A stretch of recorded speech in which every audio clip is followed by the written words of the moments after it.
Dalam memperingati Tahun Baru Islam 1443 Hijriah, Polres Aceh Timur beserta Polsek jajarannya menggelar sejumlah kegiatan sosial, seperti santunan kepada anak yatim, pemberian sembako kepada kaum duafa, membersihkan tempat ibadah hingga menjenguk anggota yang sakit.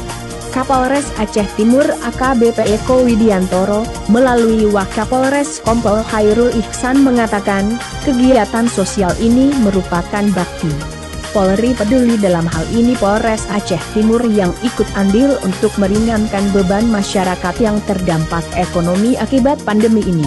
Kegiatan sosial kali ini dilakukan untuk meringankan beban masyarakat yang terdampak ekonomi akibat pandemi COVID-19. Yang mana diharapkan dengan adanya bantuan tersebut bisa meringankan beban masyarakat yang kurang mampu.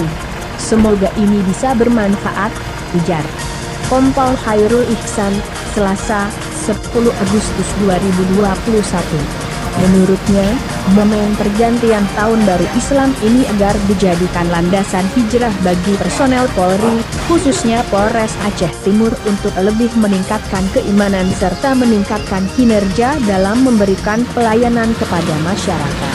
Dengan semangat Tahun Baru Hijriah kita tingkatkan iman dan kinerja guna mewujudkan Polri yang presisi, sambung Wakapolres. Kendatipun kondisi saat ini masih dalam suasana pandemi, mari kita senantiasa berdoa seraya memohon petunjuk dan pertolongan Allah Subhanahu wa Ta'ala agar COVID-19 segera berlalu sehingga kehidupan kembali normal.